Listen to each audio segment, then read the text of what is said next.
Trigger warning. The following content may discuss sensitive topics such as mental health, abuse, violence. Please proceed with caution and take care of yourself. If you feel uncomfortable, it's okay to step away. Specifically being in one of the medical facilities where he'd, if he'd have pulled through, he would have had a much nicer life, wouldn't he? So for me, and I'm pretty sure the families of these little girls, that's probably the best outcome, because now they'll never ever fear that this man will at some point come out of prison. Because, thank you, Lucy, at the end of the day, yes, he'll be an old man, but if you're this way inclined, there's nothing to stop him repeating his actions as an old man. So for me, that was the best outcome. Yeah, he's in the right place now. He's going to go to hell. Yeah, I mean, only a mother could love him, right? Don't know if she did or she didn't. The now thing that they're kind of talking about is the fact that no one's owning him. Like, basically gone, no, we don't own him. Like, we're not paying for his funeral, this, that and the other. Which could be the taxpayers' money. Thank you, Anne. I don't know if the mother did, to be honest, from what I've seen. Yeah. Well, no one wants to claim him, so people are now signing. Now, the thing is, I'll just say this before we carry on, but if you're going to do a petition, please do it with the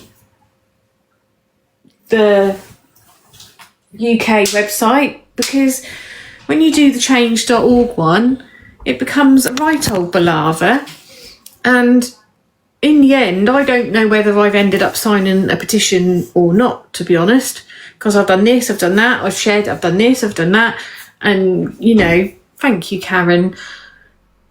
It's a headache, and I can see why people would perhaps give up halfway through trying to sign a petition.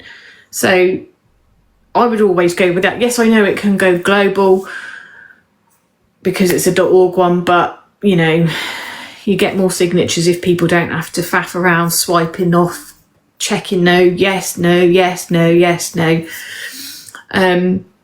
But so they've done a petition about it not being paid by the taxpayers' money. Well, he'll only get like a little pauper's funeral, won't he? It's not going to be anything amazing. He's going to get his little pauper's funeral, and then he'll probably be flushed down the toilet. In comparison to a potential bill of what they were looking at originally was £300,000 a year if he was to go to the medical facility. So, I mean, at the end of the day, somebody's going to have the expense of getting rid of his remains. I hope his daughter does get him and flush him down the toilet, to be honest. Although, it did end up in our water. Actually, maybe not. But yeah, getting rid of him is the cheapest option. So that's in my considered opinion.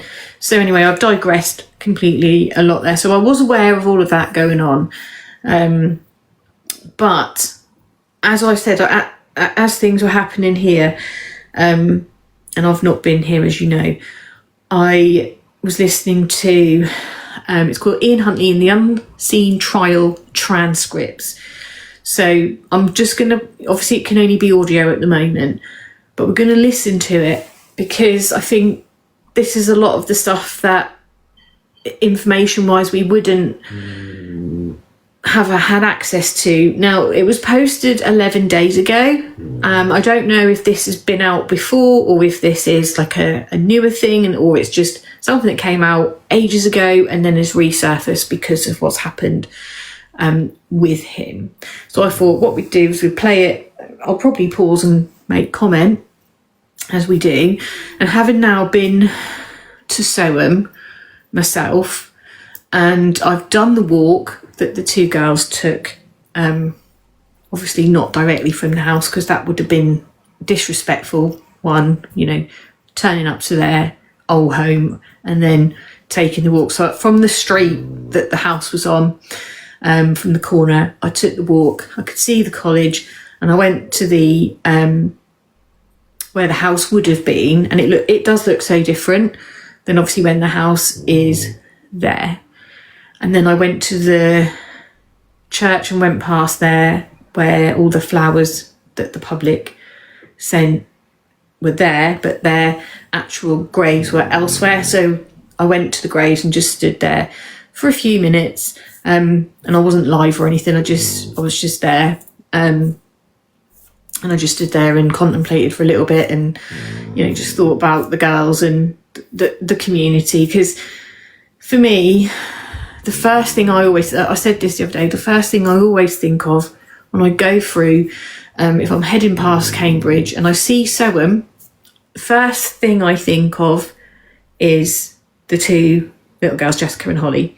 Now, I happened to be in Cambridge because I was at the specialist at the time with Cora. She was having some testing done, and she was going to be there for a few hours because they needed to sedate her and take the samples from her, and then bring her back round and everything. So I had some time and I thought, right, I'm going to do this, I'm going to go there, and that's what I did. And it just gave me an insight in, even being there, I just kind of thought, does a community ever move on from that? Like, I don't know how they can. I honestly don't know how they can. It's a nice little village, and you do stand out, I feel. Like, I did kind of stand out a little bit. Oh, hang on. I can't drive past there, especially where they were found. Yeah, I was going to go to where they were found. But in the end, the second visit, when I went for the next appointment, I ended up not going, I think because Mrs. AD came with me, and we just went and got coffee and stuff. So, that was by the by. But for me, the walk kind of showed me the locations, and just obviously, as I said, I think when I spoke about this before, when I was live doing the walk, as I got to where what would have been the caretaker's house, as I got there, the signal wouldn't work properly, and it kept freezing. But if I stepped back a bit away from where the property would have been, so because you've got there would have been the house, and then there's a path there. So I sort of, as I stepped back, it would then come back. It was really patchy around there. I kind of thought I was a little bit. I don't know if there was some sort of spiritual thing going on there. I don't know, but and I looked around and I just thought, the houses are so close together, and nobody heard anything. Like, I know that older properties are probably better soundproof, but there was two girls there, and to me, I mean, unless the houses were empty, I don't know, as in they weren't in at the time, or people just, because sometimes you've been live with me before, and I've heard weird stuff going on out there, and I'm just like, what was that? Can't see anything, and then I just carry on. And I think a lot of people do that because they just don't think anything really sinister is going on. So you just kind of you carry on, don't you? But that would be my plan if I end up kind of that way again, because I've got the footage from when I was live. I downloaded that. The only thing I didn't and wouldn't put out is the grave sites, because I just kind of feel that's personal to the families, and it's not something that I feel I should be posting on social media. I know that there's perhaps photos in mainstream media and stuff, but when I sort of went there, I kind of went there and I just, had a couple of minutes, and said that I was sorry that this had happened to them, and just a few minutes, and then I left. But that's not something that I would share on social media. But the other parts that I will do, because it gives people a good insight into the area. But I will, if I can, if I'm up there at any point, do another little wander at the place where they were left. I'm not in any hurry to go back to that specialist veterinary services at the moment. However, I'm pretty sure I will end up back there. So if I end up there, I will do that and I will take you live if the signal's all right. If not, I might have to record it and then post it as a video. Because the other thing you have to bear in mind is, like, I could get to Soham and I knew that and I could get back, but I didn't know if I'd have enough time to then go back to where he'd driven them and then get back in time to get the dog from her, like, her little morning there when she was having a testing done. So that's the plan. So we are going to listen to the unseen trial transcript scripts for this case.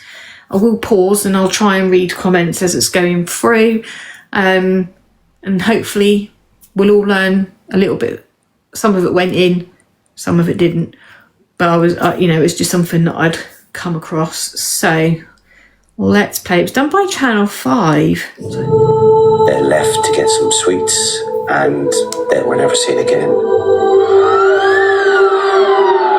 It was a crime that horrified the nation. The public mood throughout this was really febrile hostility. You know, there was real rage. I know There's some a side to this story people do you've never post seen gravestones, before. don't they? But Jessica was screaming because you were murdering Holly.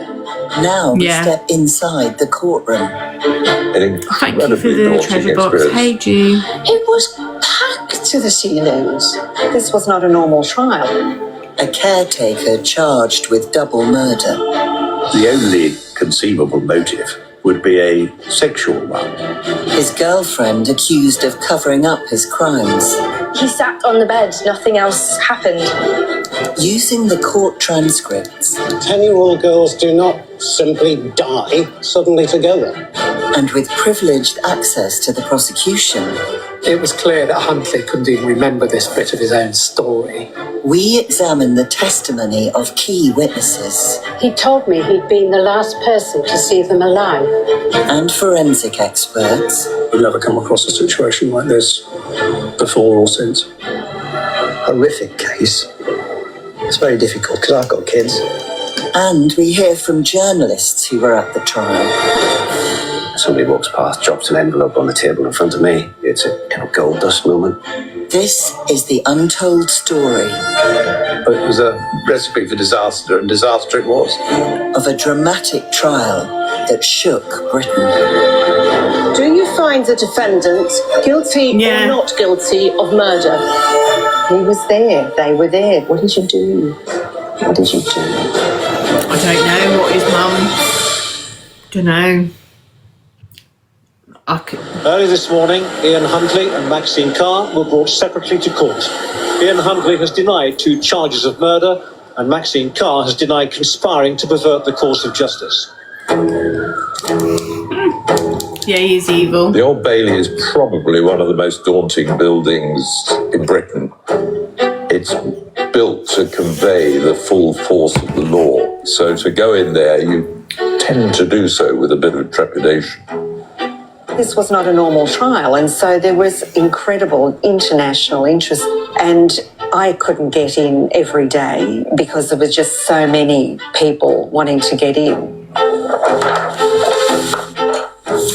When I'm there, I'm trying to be the eyes of someone who can't be in court and show everything. When Huntley was brought into the dock at the Old Bailey, I got a really good view of his face. He had Thank a you, sly look. I think the first day of the trial, there was just a huge feeling of anticipation. I wanted to show you the pictures that Carr and Huntley sitting in the same dock. Would there be any connection between them? Huntley kept trying to... because the drawings, I don't know about you guys, but the drawings, no, stop it. What am I doing? Wait, let me come out. Ian Huntley court drawings.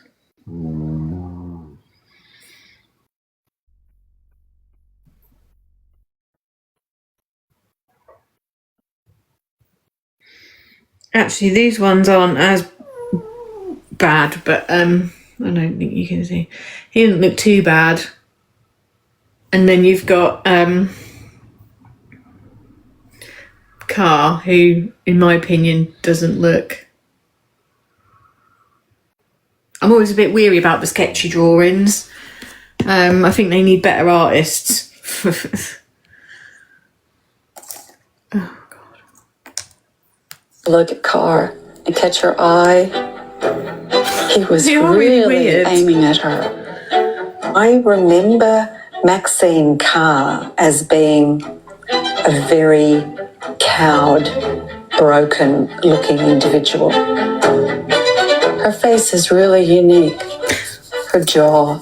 What is people's opinion on Maxine Carr? Because I've seen people write in comments that they feel she is a victim herself of Ian Huntley, because there was physical stuff going on, wasn't there, and emotional.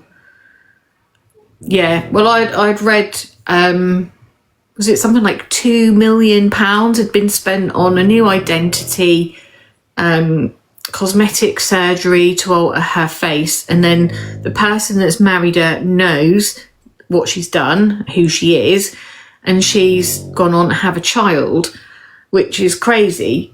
Like, I know I've had one incident in my career where somebody had a baby with their partner, and he had ADHD, and that baby ended up passing away as a result of the man in the relationship. She did do a little bit of time for that. However, she ended up pregnant again, and they were aiming to help her keep the baby, even though she was with a new partner who also had ADHD. And I kind of, I never really knew how I felt about that, because I just kind of thought you failed the first baby, and it's very highly possible that you might fail the second one. Obviously, there'd be more input, wouldn't there? But I'm just wondering, like, because of how she covered this up for him, or tried to cover up, what people's thoughts were. Because some people do see her as a victim. Me, personally, I don't. She worked at the school, she knew them, and she stood there and lied on camera. Well, she wasn't very good at it, was she?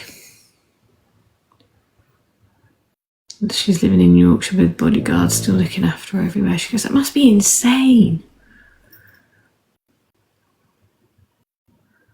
Do you? She was calculated and evil, yeah, part of it. Yeah, imagine having to just... Yeah, there was so much came out about him after as well. Like, how did he get the job, with his history?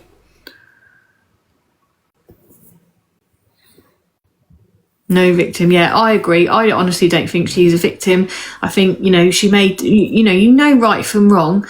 And, she wasn't even in the area when he did what he did, but was like covering it up for him. So to me, right from wrong. You were the teacher, you knew them, and you failed them because you couldn't, you didn't. And I don't know whether or not, because there had been that abuse that had gone on, I think it's more because she was frightened to leave, let him, that he would leave her, or maybe she's just someone that needed to have him and didn't want him to, and wanted this life with him. I don't know. I don't know what would make someone like me. I'd just be like, fucking no, I wasn't here. He did it. I went here. And I know he did it because this and this, but I was in Grimsby. You can check that out. I've been I can prove my location. But him, no. I wouldn't stand by that, no matter what emotional attachment to someone that I've got, because, they're children, and you just wouldn't expect that from a person that knows them.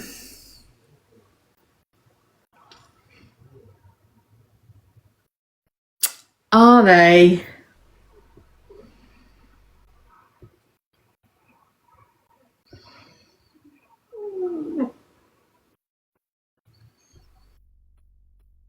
Yeah. Can you imagine? Well, she's had the cosmetic surgery, apparently, to just alter the way she looks. But, I mean, I don't know, because if somebody wants to find someone, especially in this day and age, people can, can't they? It's not massively difficult. And you probably have got people tracking her that want to keep an eye on her movements, because there are people like that, isn't there? There are people that will spend their lifetime.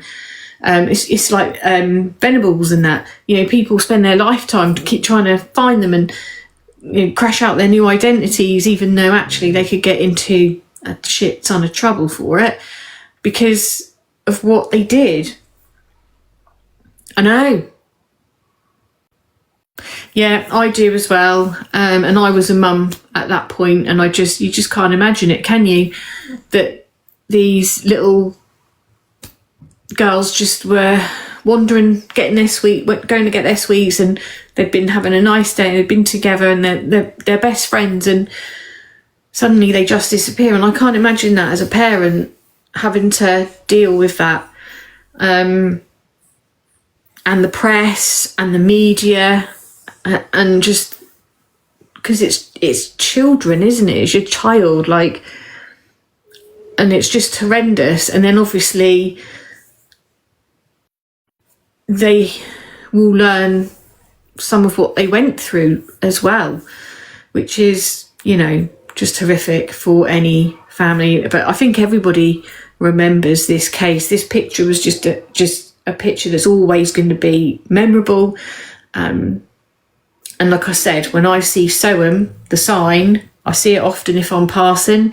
You know, the first thing I think of is Holly and Jessica, and then I often wonder if the community could ever move on from this, and I don't think they can. I think it's something that weighs heavily, probably, and also not to forget Holly and Jessica too, because it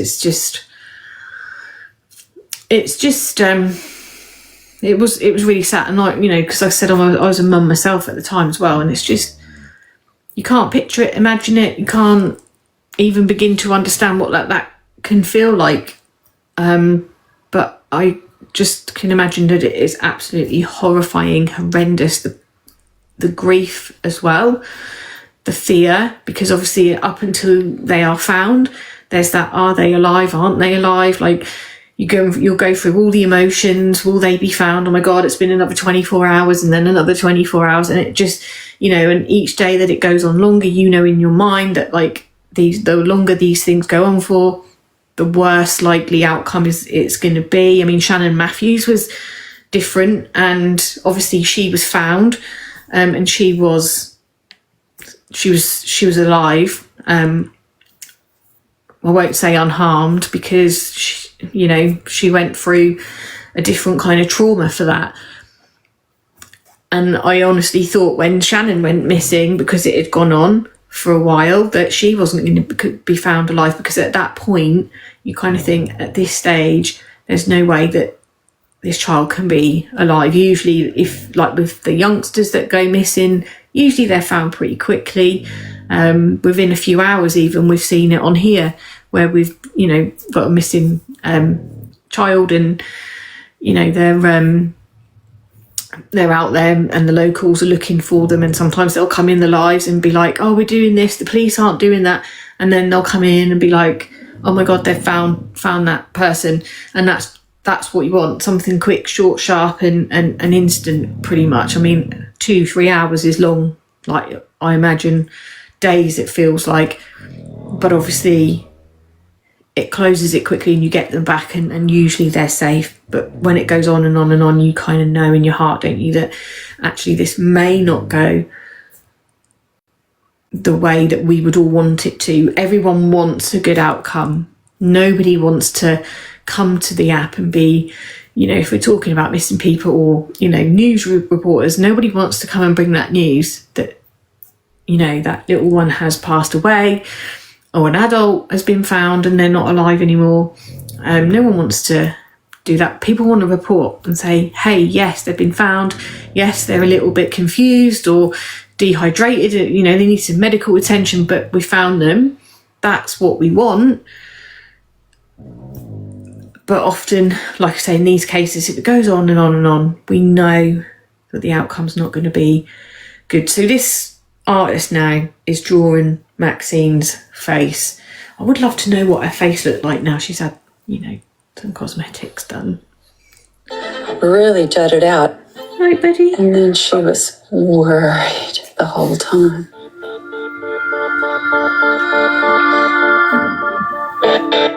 Ian Huntley's position from the outset was he'd seen the girls that day, they'd been to the house. He was washing the dog. They were looking to speak to Maxine. He said she was in the bath. He had this story and he kept repeating it over and over again. Just came across and asked how this car was, and off the walked in the direction of the library over there. And when they'd left, they were alive and well. We, of course, had to show otherwise. Maxine Carr had been the girls' classroom assistant at the primary school. She did know those little girls. She knew them very well. On the weekend that Holly and Jessica were murdered, she wasn't there. She was visiting her mum in Grimsby, but she is willing to give her boyfriend an alibi. That she'd been in the bath when they're cold, that she's made a full roast dinner. She gives a kind of... I don't even know how she thought she'd get away with that. Huntley was the man who was arrested for the killings, but Carr in particular was getting the full weight of public anger. The public mood throughout this was really febrile hostility, where you had baying mobs on the street, hammering on the prison vans, early court appearances in Peterborough. There was real rage. It was clearly going to be the biggest case that I'd worked on. If the jury didn't convict Huntley of murder, everything we had done would be examined for days, months, weeks and years thereafter. So we had a lot at stake on this trial. I'm Kareem Khalil, I'm a King's Counsel, and in the Soham trial I was the second prosecuting advocate. I was actually abroad at the time and I received instructions, although knowing the investigation was happening, I'd taken my phone with me in the hope that Cambridge might ring me up and say, would I be willing to get involved? Mr. Khalil, he's got a razor sharp brain. Barristers vary a lot, but he's a sharp one. They simultaneously instructed Richard Latham, an extremely thorough prosecutor. Richard Latham was regarded as being tall and handsome and erudite. Huntley and Carr are defended by separate legal teams. Stephen Coward represented Huntley. I think he had the toughest job. He got a lot of stick, he got a lot of criticism, and I was appalled. It's a pretty awful job to have to represent Ian Huntley without getting publicly vilified for it as well. Yeah, barristers have something called the cab rank rule, and that means that every barrister has to accept the next brief they are offered. All he was doing was his job, as any barrister would have done. Well, my name is Bill Clegg. I've been a barrister for 52 years. I've defended over 100 murder cases. No, I take my hat off to defence attorneys, right, because I couldn't do it. I wouldn't want to do it. I know I couldn't do it, especially if everything pointed to them being guilty. I would not be able to stand. I mean, they're all entitled to a fair trial, right? Everyone who goes to court is entitled to that. So in my opinion, I take my hat off to the defence because no one wants to do that job, I'm pretty sure. Well, obviously they do, actually, because obviously there are defence barristers and attorneys, but I just couldn't do it. Like, for example, I could not have stood and defended this man. I'd want to take him out myself, personally, Stefan Stearns, knowing absolutely concrete before we walk into that courtroom that there is video evidence of what he's done to poor Maddie Soto. I could not go in there and try and defend him. or get him a lighter sentence. That wouldn't be me. I could not do it. I don't know. Do you know what I mean? I don't know if anyone else could do it. I think it takes, I don't know.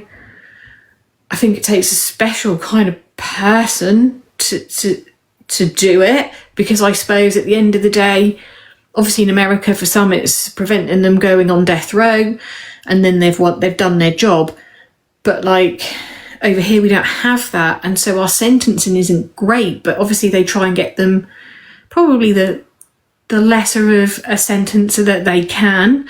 But if I knew and the evidence showed it, I couldn't do it. That would not be for me. No.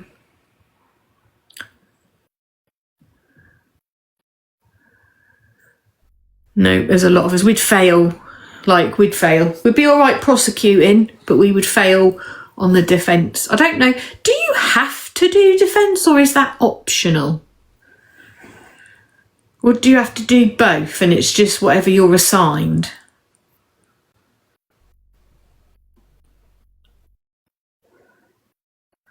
Does anyone know? Because I don't know the answer to that. Because I often see in the US, a lot of the defence seem to be people that look like they should have retired. Yeah, rather be skinned. But if you wanted to prosecute,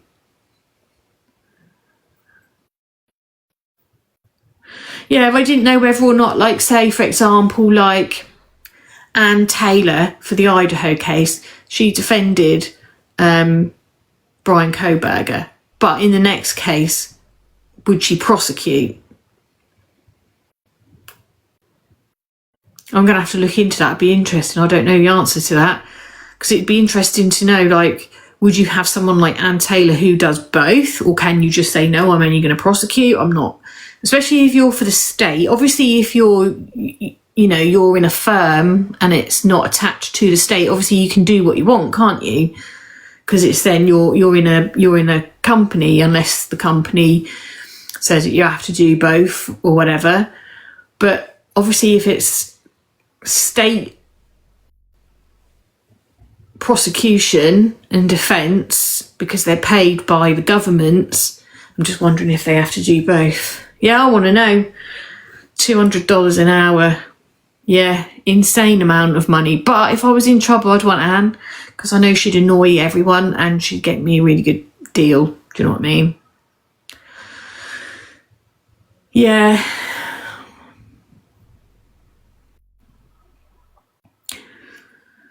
CBS in this country, and then you have people who are criminal solicitors. Yeah, I just don't think I could do it. Oh God, that's awful. I think I'd rather just not do it. I know we're nothing like the USA. I kind of feel the USA have got it a bit better. For example, life means life in most cases. Obviously, some come with a minimum term, but their minimum terms aren't crap. I've got a couple of videos to post, and for example, one of them is a driver whose passengers died because they were being dickhead on the road. They'd only passed a test for 12 weeks prior, and as a result of their dangerous driving and driving up to 100 miles an hour, 2 other people in that car lost their lives. Well, this person, because they're only 18 or 19, I can't remember, 18 or 19, they've just got like 14 months. Youth offending. Well, that to me is not punishment. And they call it careless driving, and that's really aggravated me, because it's not careless, it's bloody dangerous. Why are we using the word careless and not dangerous? I don't know. However, in America, that would have got more than that. Also, another driver took the life of a 4-year-old little girl. He wasn't insured. He's just got, I think it was 5 years and 4 months for that. And 6.5 years licence ban. Why are we not banning them for good? Cars are dangerous. They're a big item. You know, they're not to be treated or mishandled in the way that these people are. And I feel if you take the life of someone because I'm not going to use the word careless because I don't think it is careless. I think it's dangerous. If you are dangerously driving a vehicle without due care and attention, you should not be able to get in a vehicle ever again. And I think you should get more than 5.5 years, because the poor 4-year-old has just had their whole life taken from them. They hadn't even had a minute. Do you know what I mean? And everything's changed. And then there's the grief for the family. So in America, that would get more, 100%. And I find the justice system is a lot better. Over here, it's like a slap on the wrist, and for the families, it is a slap. It is a slap, isn't it? Because it's really difficult to get whole life orders. But in America, do you know what I mean? Sarah Boone, boom. I think she probably could have got out after a bit of time, but she annoyed the judge, I think, and he went, no, sod it, you're having life and you're not coming out. And that's it. So over here, she probably would have got 10 or 15 years for what she did.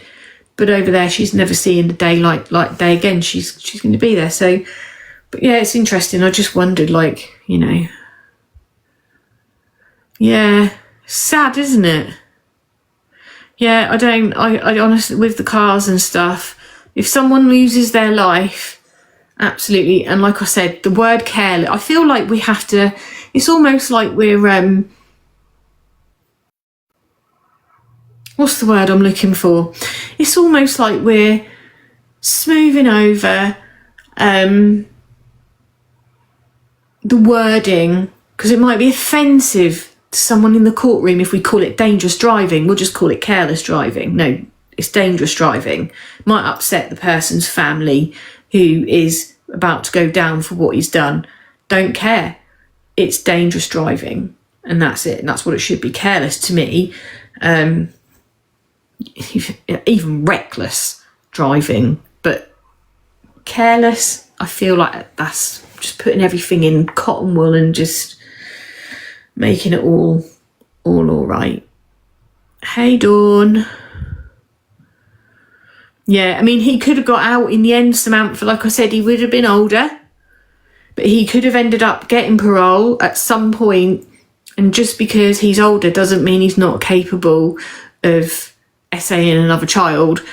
I honestly think he's quite dangerous, and that he should have never have been able to have parole. But for me, people would be saying, oh, well, he should serve his sentence out, etc. And for me, that doesn't seem right. For me, I feel I think the best thing for closure for the family, knowing that, you know, because like poor James Bulger's mum, right? Every time the chance for the parole comes up, she has to deal with that, and not knowing whether or not that parole is going to be granted. And it's like every couple of years, isn't it? And I can't imagine having to worry that this person may be freed at some point. Bearing in mind, they haven't got the best history, have they? And they keep ending up back in. So it's like, for me, that stops Ian Huntley ever doing that. And then those families having to wait and see if, when he applies for parole, if he gets it. He's gone now, and they won't ever have that worry. We're not paying for him to be kept in prison, and he's also not having a nice time. He's not going to be wheeled around the gardens, and he's not going to be able to go to the bingo, social hours, them kind of things. And to me, I think that's wrong. Prison should be prison, right? But he's playing on Xboxes, because someone kept saying to me, what is your issue with the Xbox? I said, my issue is with the Xbox is that he's a murderer, double murderer. He took the lives of 2 girls, and there he is sitting in prison playing on an Xbox. Occasionally he's had it revoked because he's had some contraband or whatever. He's broken the rules, but he gets it back. And for me, that's not prison. Like, to me, prison should be horrible. Like, people shouldn't even want to be in there. Now, I know, like, the death penalty doesn't always deter people, right? I know that. But it probably deters more people than we think. But then there are other people that will know that perhaps if they commit the crime, if they plan it, that actually they might get life without parole if they plead not guilty. That's probably what they hedge their bets on, or that they get found guilty but they'll fight it and they'll fight it and they'll fight it. Because there's been another recent execution, which I have the name somewhere in my camera roll. So I was taking shots of things that I wanted to come back to when I was ready to. And so I just and I just think, you know, he will have been executed, and then you hear about the horrifying crimes behind it and you think that's the right thing. But there's some people that say it's a victim's family member, and they don't always want that. They don't always necessarily want them, but I think knowing that he's had it cushy in that prison, and that he would have had it a lot more cushy in a medical facility, you know, secure unit, I think that would have been more of an insult. So it's definitely an interesting topic. The opinions are varied. It's interesting to see what people's opinions are. I was keen to see what the defence would be.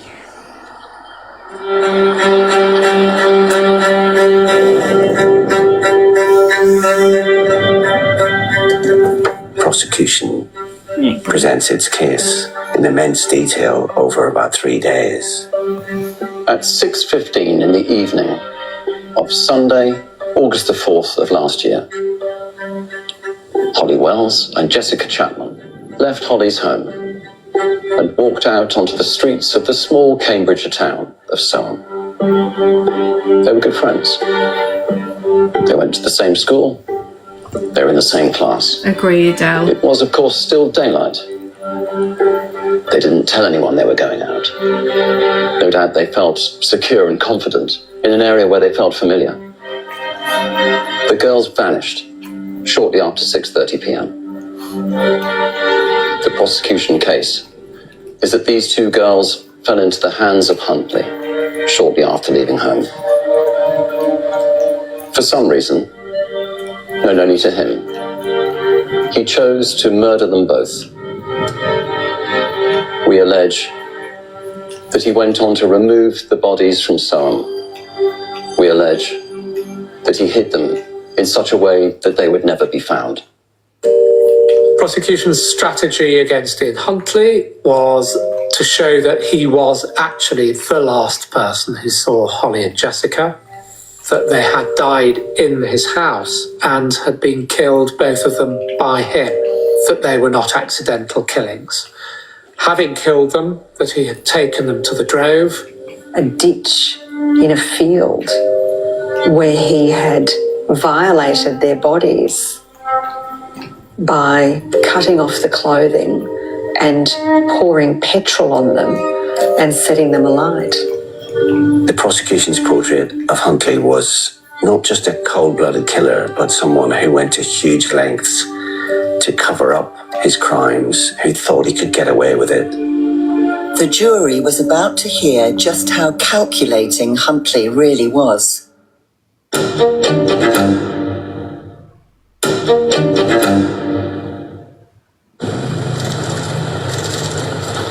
I think it was very important that the families were in the courtroom. The jury had to be reminded by their presence of their loss. They didn't cry all the time, only certain things. They held themselves in complete control most of the time.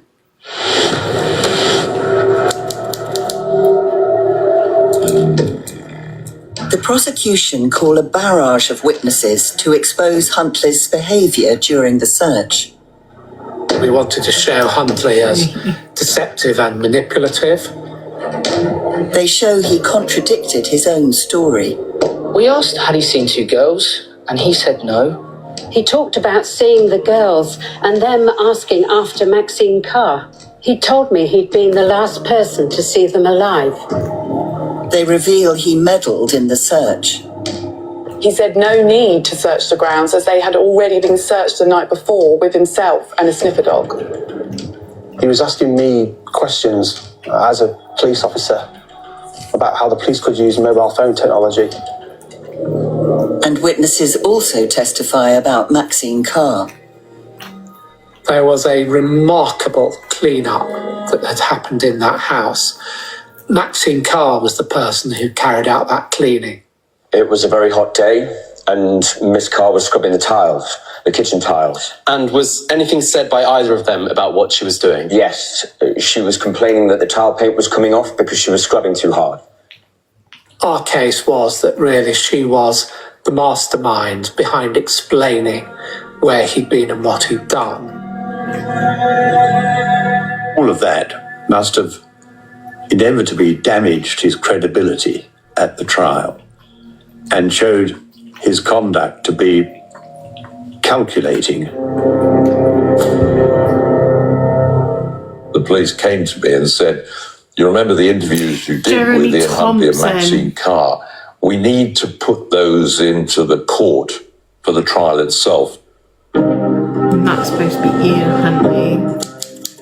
The appearance of media witnesses was really quite interesting because Ian Huntley had assiduously sought out media attention, which, you know, looking back now, I think just speaks to his belief that he was cleverer than anybody else. So we called upon members of the media who sought him out and interviewed him on camera and filmed him, most importantly, to show his character, because every time he spoke, he appeared to be convincing, but throughout all of that, we now knew and could tell the jury he was in fact lying. I find myself going into the witness box for the first time, an incredibly daunting experience. Just down to my right, I remember seeing Huntley and Carr, and whereas 16 months earlier, Huntley had looked me in the eyes during a television interview and told me a pack of lies. It turned out this time he wouldn't look in my eyes at all. How did they seem to you? Seemed fine, very cheerful, happy, chatty. I didn't see anything untoward, nobody hanging around. I think everyone can just seemed like agree. normal, happy kids. Safe and well? Yeah, absolutely. The interview suddenly seemed a whole lot more compelling. The interview didn't look right either. It was of them. almost a catch of breath. Jeremy's interview with Max. That's one of the. I think that's one of the only times where well, there's many times where things don't seem quite right, and I feel when I was watching that back then, obviously I wasn't doing this. I was, I got young babies, and I think like with this case, it was just that case where she did the interview and she just didn't know. And I remember saying, she knows something. And I remember him and I thought, yeah, you're not right either. Something not quite right with those interviews. And that was just back then, without all the knowledge that I have now, obviously, because, after that I'd gone on and done my degree in psychology, and then I went into midwifery. And so over time I've, developed all sorts of different skills and knowledge. But back then I just thought something's not right there. And I think a lot of people thought that about them too. Knowing that as well, yeah, like the interviews, how do these people do these interviews knowing what they've done or knowing what the other person has done? I honestly can't understand it. I'll never understand it. But it happens all the time. I mean, you only have to look at poor Maddie Soto's case. Now, he spoke a little bit in the interview. He looked shifty as anything, especially at the time where she did the interview and he sat behind it. I felt like he was there as a method of intimidation, like to stop her from opening her mouth. And I, in my honest opinion, it's my opinion, it's not something that's proven or fact, obviously, it's just an opinion that I formed of that case, having watched her, the mother in the interview room, watching Sternsey, my opinion is I don't think that she knew that he was going to unalive her, and I don't think she knew it had necessarily happened, although I'm a bit on the fence about that. But I do think she ended up knowing about it, and I think when she was missing, I think she knew that she was missing. She might not have known exactly where, but I think she was probably doing some sort of cover-up for him. But yet she went on camera. And there was a lot of behaviours, and I always say this, like, you know, when that first happened, yes, I thought something didn't seem quite right. The presence of him didn't seem quite right. But I wasn't having, at that early stage, anyone accusing them of anything, because this woman has lost her daughter. She's missing, right? So the ultimate aim is to find Maddie and not start accusing, you know, mum and stepdad straight off the back of behaviours, because we all know that people behave differently in different situations, and we know that some people may look a bit odd when they're doing a TV interview just because they're nervous and they're completely innocent. So it's really difficult to gauge that one.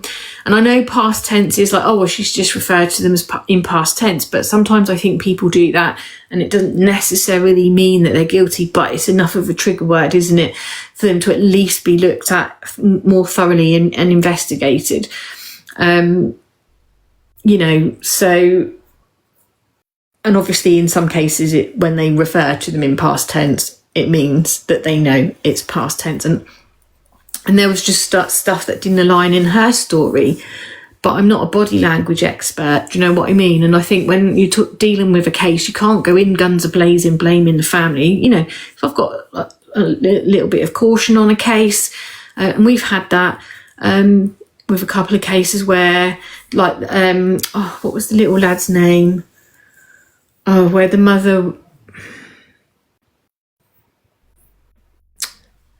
did some, but she wouldn't interview, but she gave like a written statement, and there just wasn't, again, I think it was Jaden Spicer's case. Again, it was just, something wasn't right there. And again, you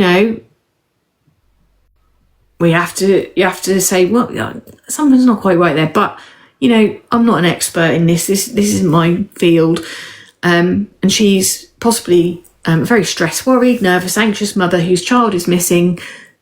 And she wants privacy because she knows exactly what goes on the internet when children go missing in the US, and, how it goes, and maybe wants to be kept private. And so you have to consider that.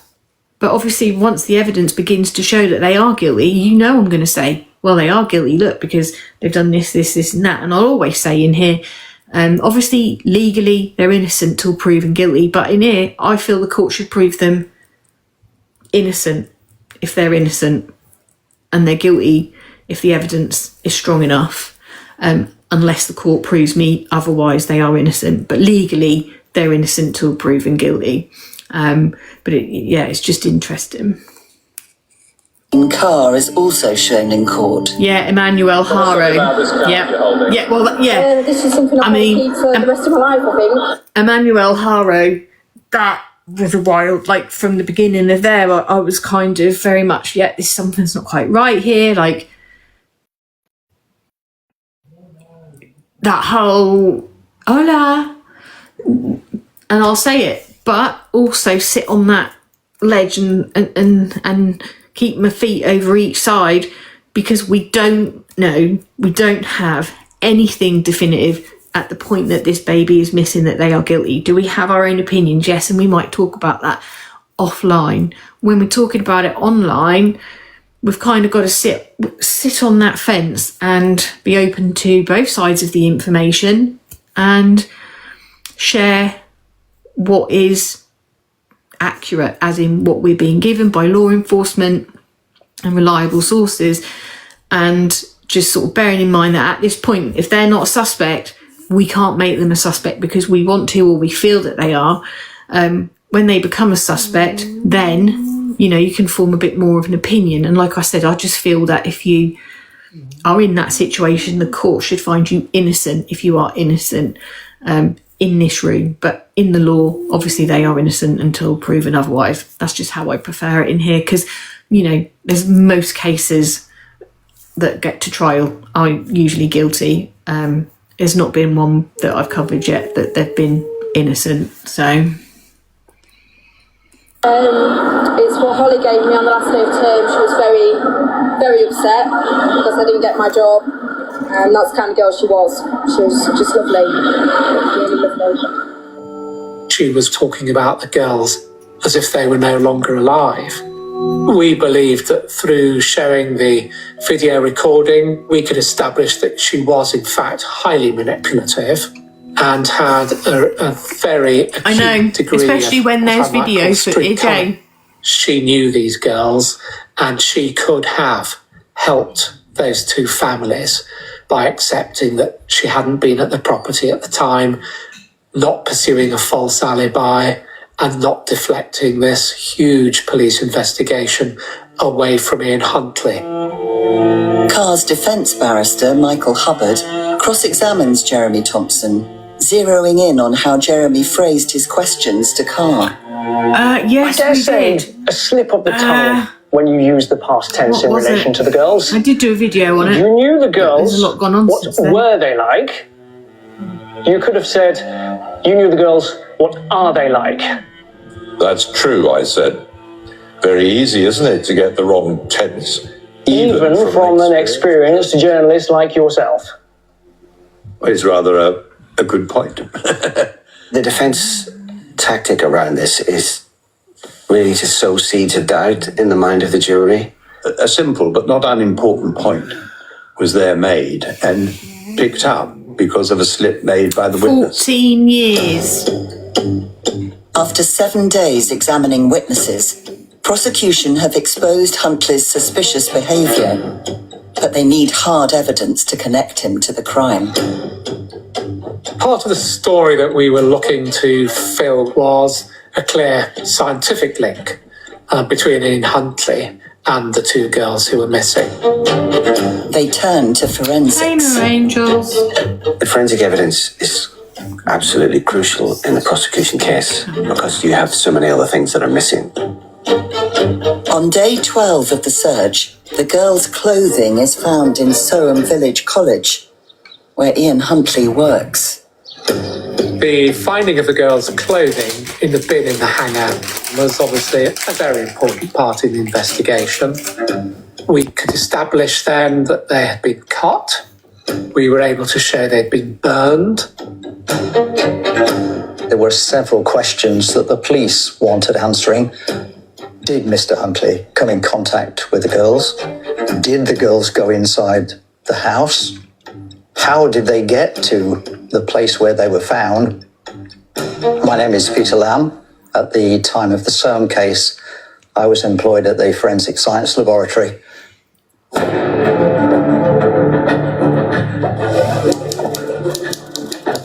I was asked to attend court to explain complex scientific tests and results to the jury. It's a horrific case, and took up an awful lot of time, an awful lot of energy, trying to find evidence to put before the courts. It's very difficult in cases like this because I've got kids. You just have to, ignore that part of it. Guys getting choked up One of just the talking things about that it. can provide evidence of contact between two people are fibres. When we examined the Manchester United tops from the hangar, one of the things we did was to recover all the fibres and then try and discover whereabouts those fibres had come from. Mr. Huntley's house was examined in detail, and I was able to show that there were lots of fibres transferred between the items relating to Holly and Jessica and the items relating to Mr. Huntley. Polyester red fibres from Manchester United shirts on his car in his house. That's the connection between him and the girls on the day they went missing. Huntley said the girls hadn't been in his home. Peter's evidence proves otherwise. The total, if you include head hairs, of 154 matching transfers. Yes. Fibre evidence is rarely this conclusive. That's a compelling number. He was there. They were there. They were all together. What did you do? What did you do? Peter Lamb's evidence creates a direct link between Huntley and the victims. He has retrieved that evidence despite this huge clean-up operation that Huntley has gone on. When Huntley's defence barrister cross-examines Peter Lamb, he focuses on something else entirely. It's a common tactic where if you're unable to undermine a particular area of forensic evidence on its own terms, you seek to deflect or distract. One matter you have not been asked about is your examination of the swabs taken from the seats. You described a test to see if any semen could be detected. You found none? I found none. And you did tests on the car to see if you could find any semen in the car, and you found none? Yes. I can only assume Mr. Coward was going to try and suggest to the jury that there was no sexual motive to these murders. Prosecution couldn't establish that there had been sexual interference with the girls by Ian Huntley. But the defence were quite keen to establish, if they could, that there hadn't been. And obviously there's quite a big gap between those two different propositions. I certainly found no evidence of any. But just because I didn't find any evidence doesn't mean it didn't happen. This isn't the only time that Huntley's defence bring up the lack of motive. So far as the reason for the killings was concerned, the prosecution never have to establish a motive, even in cases of murder. Sometimes you can't. Obvious suspicions will abound when you've got two young girls involved, so there was a plain inference if jurors wanted to draw it. Obviously, juries like a motive, and the only conceivable motive in this case would be a sexual one. But there was no evidence. So the absence of motive is something that the Huntley team will want to emphasise and rely on. The principal vacuum in the prosecution case was trying to establish that Huntley and/or Carr had actually been to the place where those two girls' bodies were deposited after they'd been killed. There's no eyewitness or anything like that, CCTV evidence or even mobile telephone evidence of his phone going to the site and coming back or anything like that. The prosecution have no motive and no witnesses to the crime. And that's what we really had to set about dealing with.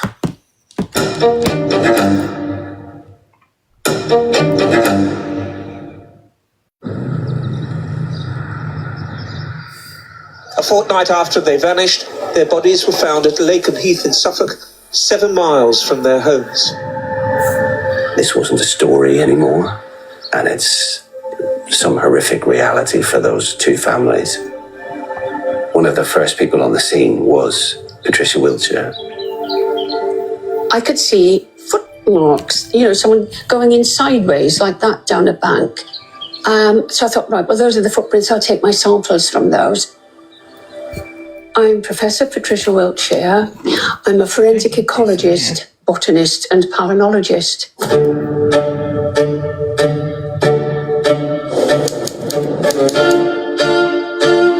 It was packed to the ceilings, but it was so silent. And you can hear your own feet as you walk in. It's quite disconcerting. Pat Wiltshire gave evidence about the immensely detailed work that she carried out. You will get pollen and spores on the surface of the soil from all the plants around. If you tread on that, you will have that profile on your foot. By picking up these different profiles, we can work out where you've been. Prosecution need to convince the jury that Huntley went to the remote ditch where the bodies were dumped, a place known as the Drove. When they identified Ian Huntley as the main suspect, I had 3 pairs of shoes, clothing, we had petrol cans. When those were all analysed, lo and behold, they resembled the Drove. I think in the absence of being able to present evidence of motive and sexual assault, this stuff is really monumental in putting him there. Not content with just one expert, prosecution call another. They're hoping to leave no room for doubt in the minds of the jury. My name is Andrew Moncrief. I'm a forensic geologist, and a year after the murders, I was asked by the police to assist them. I was driven immediately out to where the bodies were left. And that's the most important, the most telling moment, because when you find that the place where the crime happened is actually quite unusual, with some really good distinctive properties, then, you know, the pulse starts racing a little. Later on that day, I was taken to examine the red Ford Fiesta. And what I could see there was very, very exciting. I could see that there were lumps of chalk, which I had already identified from the track. It was something of a cornucopia, really, because there was a huge amount of material. I'm speaking forensically now by huge, maybe enough to go in a matchbox, but a large amount of material that was lodged in and around the car. The actual process of getting evidence on the day is quite intimidating. Everybody is staring at you. You're looking around trying to find someone who's not looking at you. Moncrief's evidence really sticks because there's just an extraordinary fact in the middle of it. To get to that site, you have to cross an old chalk scene that he tells the court is 97 million years old. The point I was trying to get across to the jury was extremely simple. That car got these fragments of soil from Common Drove and nowhere else. I have never worked on a case that was lucky enough to produce such a clear, simple and incontrovertible answer as this inquiry. The net forensically closed around him as each of those pieces of evidence came together. Huntley had been at the site where the bodies were found. There was an interesting moment at the beginning of my evidence in which it became very clear that the judge didn't quite understand why I was being asked questions, because he'd inquired of prosecuting counsel as to whether or not there was any need for me to say anything.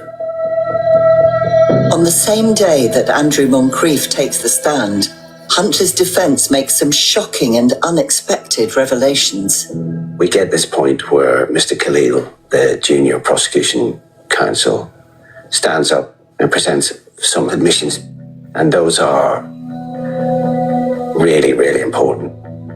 As the defence case hasn't started yet, their admissions must be read by the prosecution. Holly Wells and Jessica Chapman went into 5 College Close shortly after 6:30 p.m. Holly Wells and Jessica Chapman died in 5 College Close. The only other person in 5 College Close at the time of their deaths was Ian Huntley. Ian Huntley removed their dead bodies from 5 College Close and transported them in the Fiesta car to the place where the bodies were found. For the first time, Huntley admits he was in the house with the girls when they died.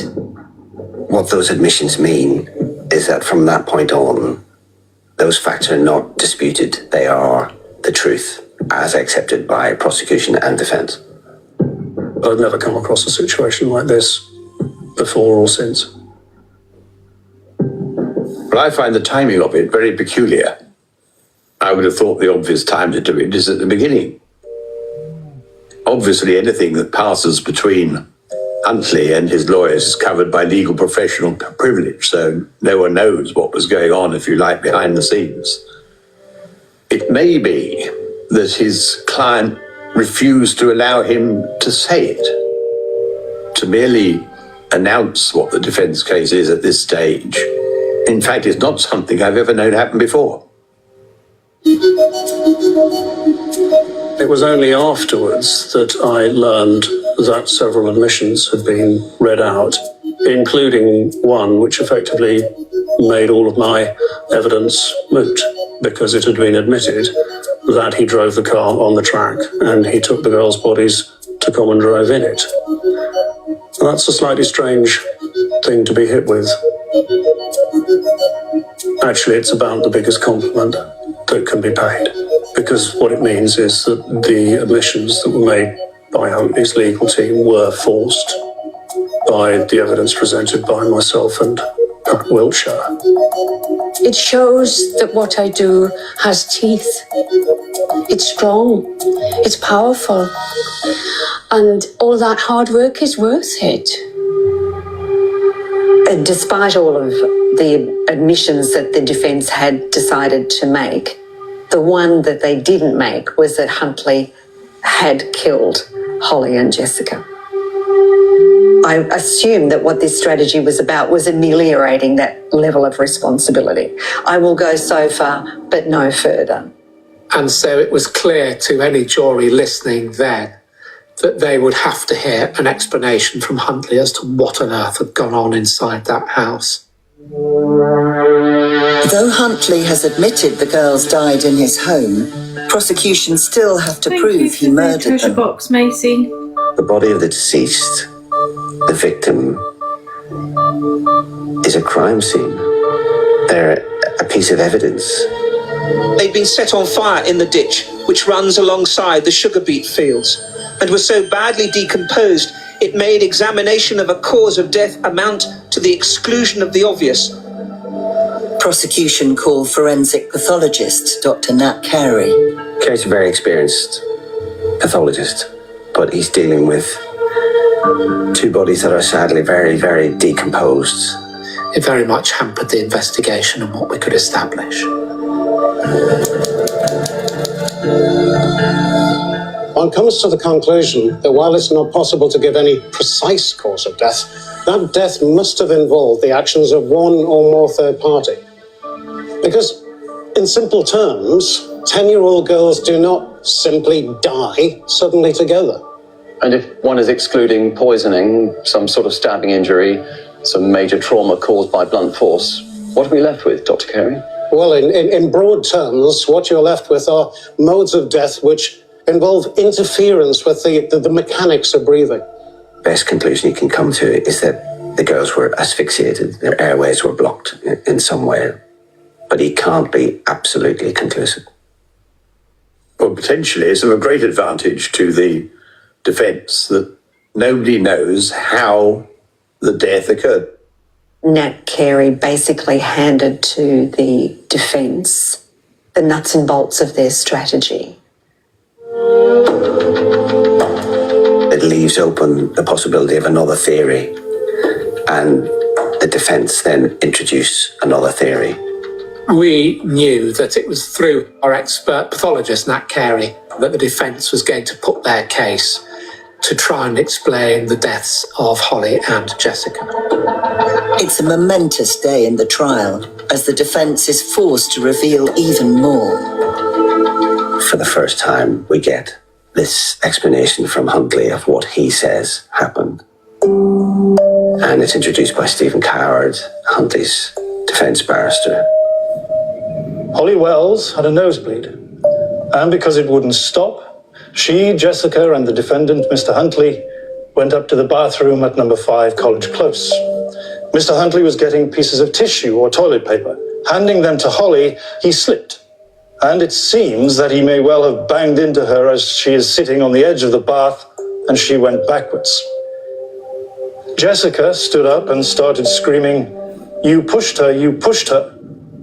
And he then turned towards Jessica and put his hands out towards Jessica, his memory is over her mouth, to stop her screaming. But he was then conscious that Jessica was no longer supporting herself on her feet. He let go and she went to the ground. And Holly was lying in the bath, apparently dead. He turned his attention to Jessica, looked for signs of breathing, and found none. That's the whole account.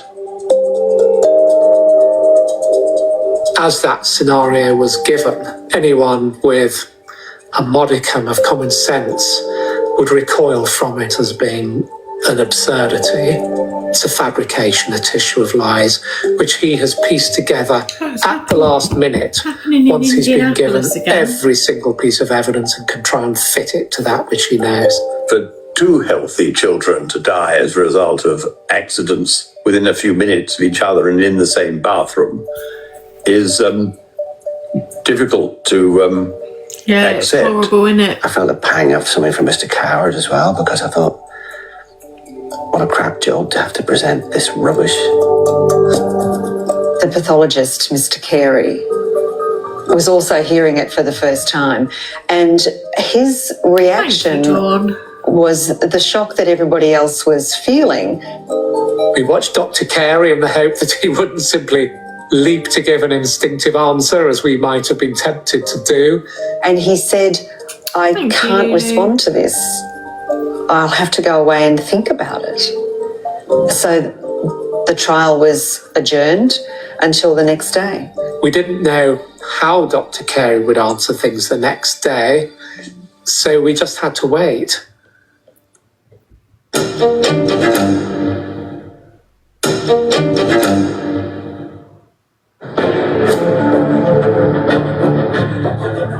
The court returns to hear what the pathologist thinks about Huntley's story of how the girls died in his bathroom. He didn't say this could never happen, but then he went on to take Huntley's account and just dissect it piece by piece. Home Office pathologist Dr. Nat Carey dismissed defence claims that Holly's death was likely to have been caused by accidental drowning. And he said that in his view, Jessica could only have been smothered through forced restraint. I think it would be fair to say he took the view that it was a vanishingly small chance that death could occur in those circumstances. But Huntley's barrister still wants to put questions to the pathologist. The job of the defence barrister at this stage is to try to plant some doubt in the minds of the jury. You know, they had to convict beyond reasonable doubt. So every tactic that you can pull out that might plant some doubt in the minds or mind of just one juror might get you there. Coward, Huntley's barrister, tries to get Dr. Carey to confirm a crucial part of the defence story, Holly's nosebleed. If there was no nosebleed, there was no legitimate reason to go into the bathroom. Thank you, Adele. Therefore, it was an essential plank of the defence case to try to prove that she did have a nosebleed. But Dr. Carey is adamant he found no evidence of one. I should emphasise that the tests we use are very sensitive, and I suggest that they would have detected dilute blood on clothing. It would be expected, He did such even a shit if job the nosebleed was trying to cover pretty that well up, at an didn't he? end. But with just a tiny amount of blood in a bath, there would be some traces of blood that could be found on the shirt of that girl. And we were confident that there was no blood found on the shirt. This is a bit of a slap in the face for Mr. Coward, because the pathology evidence is undercutting Mr. Coward's strategy. Desperate to save the nosebleed story, Coward seeks a second opinion. He instructs Dr. Helen Davey, a different prosecution expert, to return to the court. Stephen Coward explored the absence of blood on the shirt with the blood splatter expert, suggesting that possibly water in the ditch where the bodies were left might explain the absence of blood. Would that in any way change what you said about your expectation of detecting the presence of blood from the sensitive chemical test? I would still have expected to have found blood. Unfortunately for him, this was not accepted by the expert. That was another nail in the defence coffin. I think asking those questions was undoubtedly a risk, maybe thought that it was a risk that had to be taken.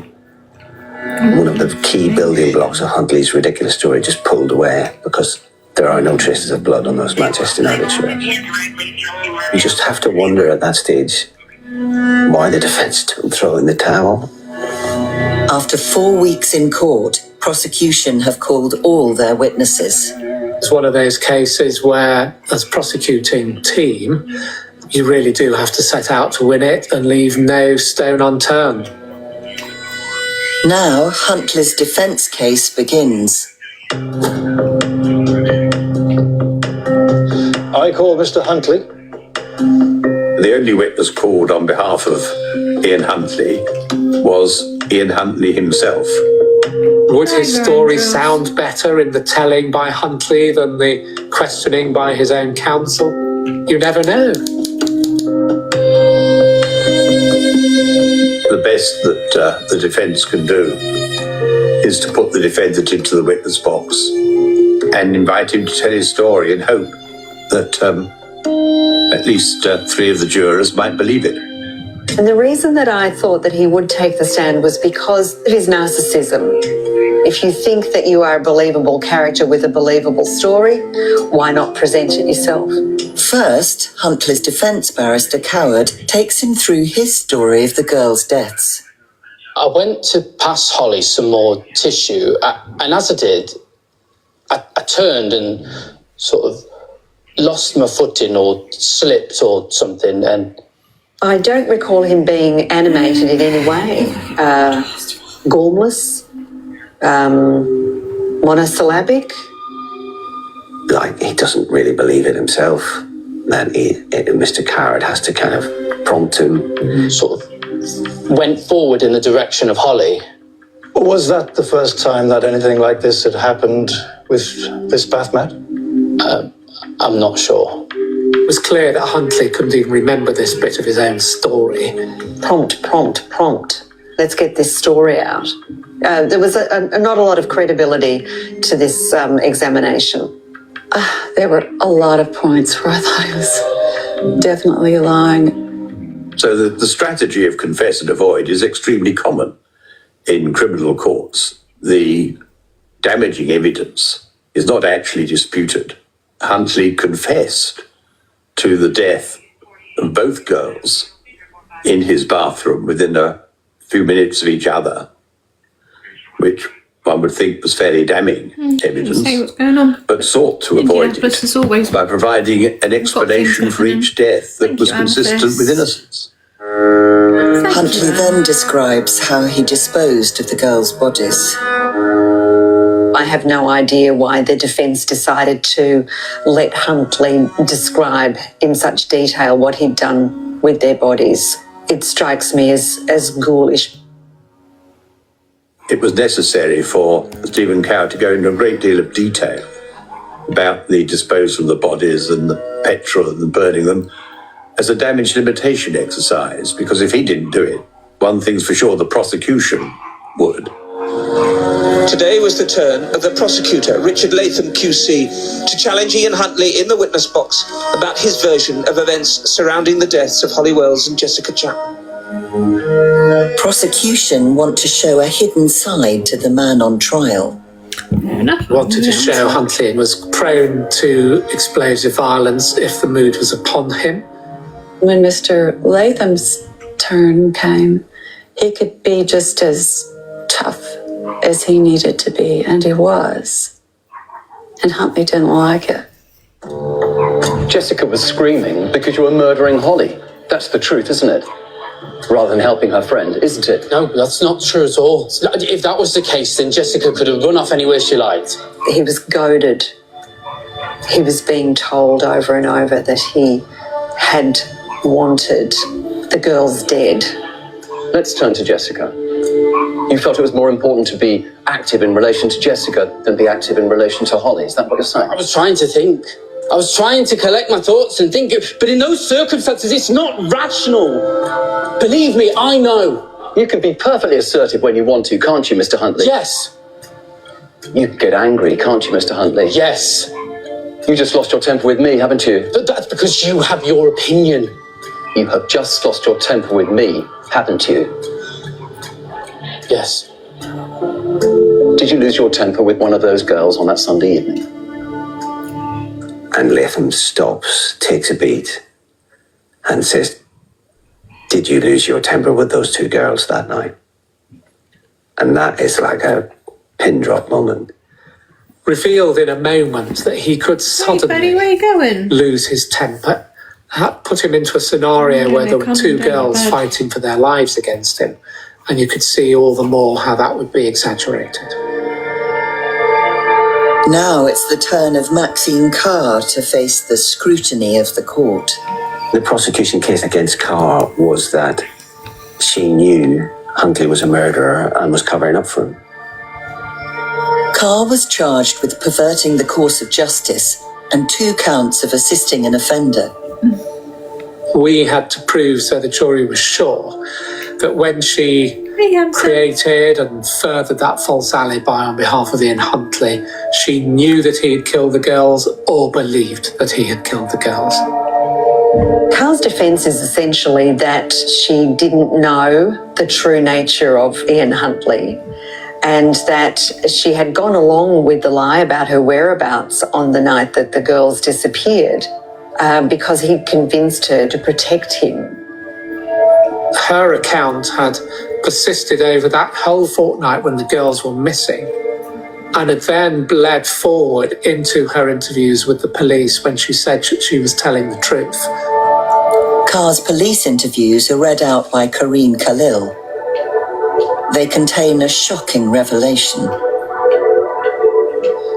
The reason why I told the police that I was at home was because my partner, Ian, he was accused in 1998 of attacking a girl. Thank you for the follow. Raping a girl. And he was acquitted. And he had a nervous breakdown and everything else. When I found out he was the last person to see them at the time, to speak to them, I just didn't know what to do. I think this was the first time the jury had heard about Huntley's past, and what this revelation did was hint to the jury that this guy, Ian Huntley, had a history of predation. We're all itching to write the truth about this man, but you can't do that while the trial is in progress.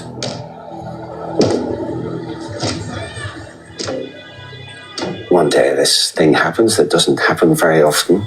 I'm sitting in a cafe near the Old Bailey by appointment. And somebody walks past, drops an envelope on the table in front of me, walks on, and I open the envelope, and it is a list of all Ian Huntley's previous contacts with police and or social services.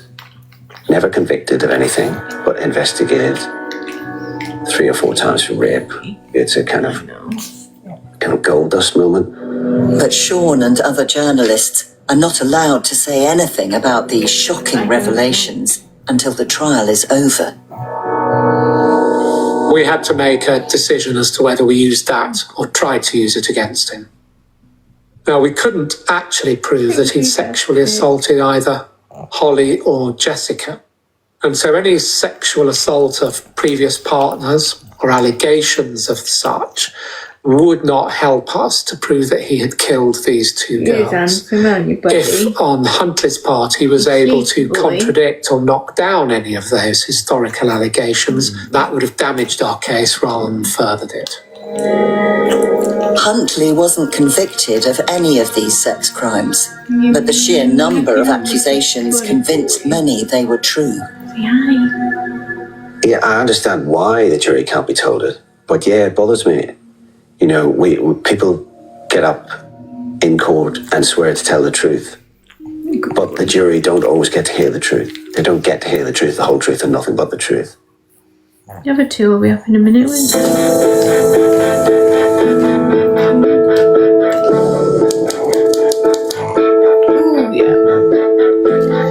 22 days into the trial, Carr's barrister, Michael Hubbard, finally gets to present her defence. Well, I knew Michael Hubbard quite well. He's a flamboyant advocate, enjoys the cut and thrust of the courtroom. It must have been difficult for him to remain quiet James? for so long. He had very little to do compared to the other two, but what he did do, I thought he did really effectively. Maxine Carr's defence was very simple. She didn't know or believe that Huntley had killed the girls. Michael Hubbard sought to convey her as a rather naive, young, trusting girl who would never have believed that the man she was living with was in fact a double murderer. I have a picture of her in my mind as being almost doubled over with her shyness and her shame, really very pathetic, and as a result of that, quite sympathetic as well. She will be cross-examined by the prosecution tomorrow. Mr. Latham was not going to cut Maxine Carr any slack any more than Huntley. Mr. Latham was ruthless when it came to them.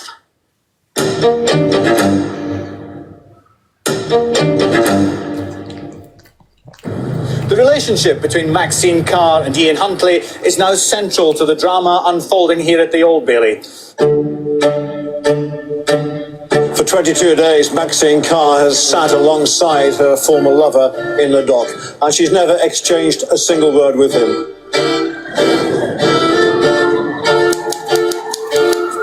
Carr is cross-examined.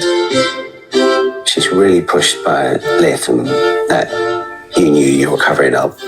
This is the man you wanted to settle down I'm just with. going You through have the done anything comments. to keep your relationship together.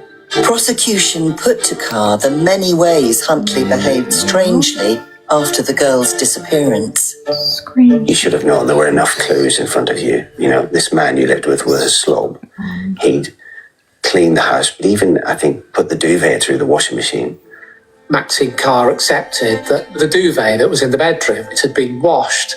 Why is it sly for a man to take two 10-year-old girls into his house? He shouldn't be having children in the house with him. Why?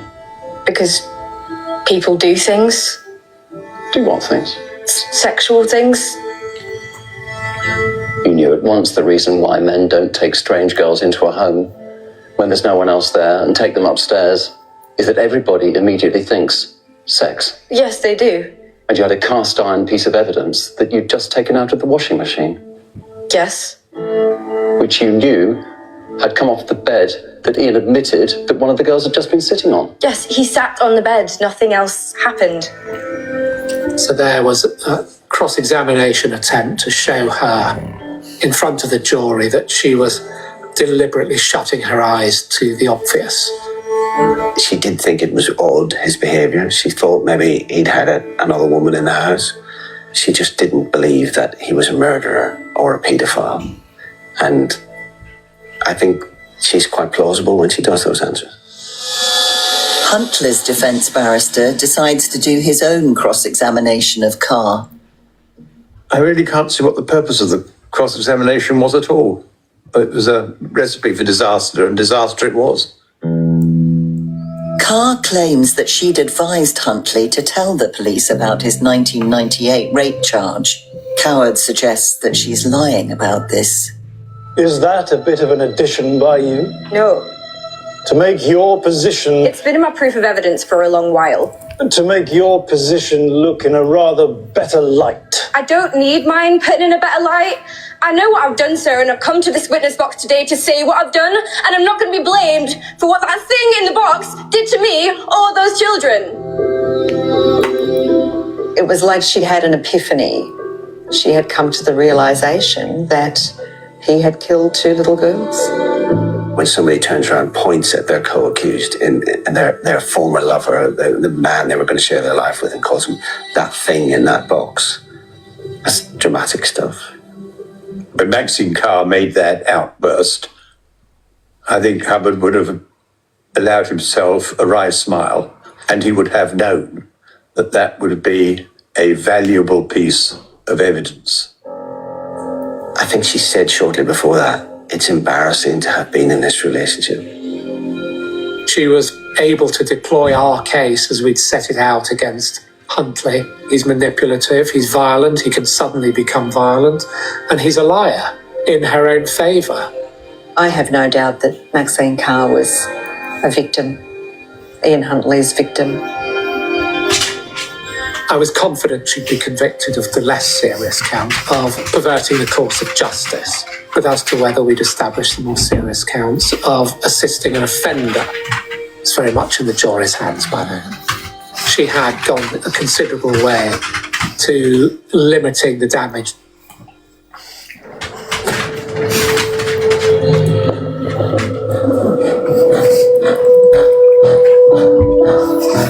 After all the evidence in the trial has concluded, all the parties are allowed to make a final speech to the jury. Prosecution go first.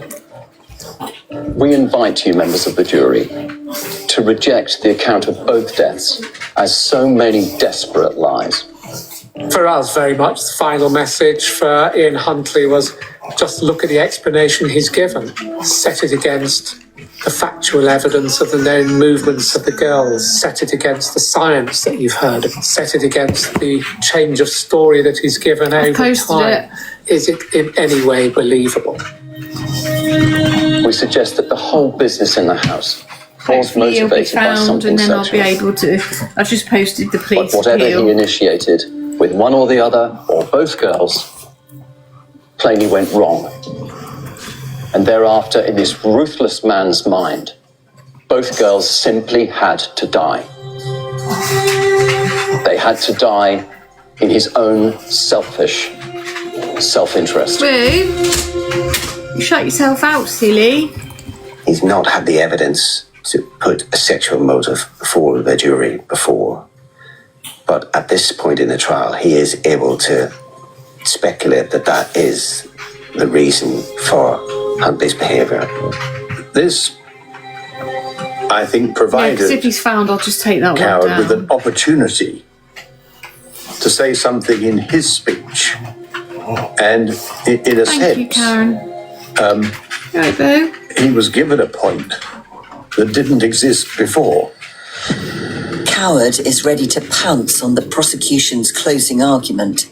It's his last chance to defend Huntley. He knows he's certainly going to prison for manslaughter. He's trying to avoid going to prison for murder. Beware the prosecution logic in this part of the case. It doesn't make sense. What might the prosecution have to point to for the basis of the suggestion that there was a sexual motive? Ripped clothing, missing pants, missing bra, semen on pants, semen on other clothing, semen in the house, semen in the car, the Fiesta. Evidence that the girls were drugged. Well, where is it? I did see someone said that there was a helicopter out, but not one single shred of evidence.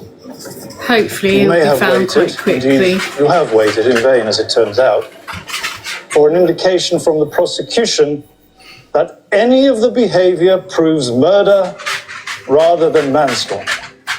You like me? Well, it's the only argument he's got.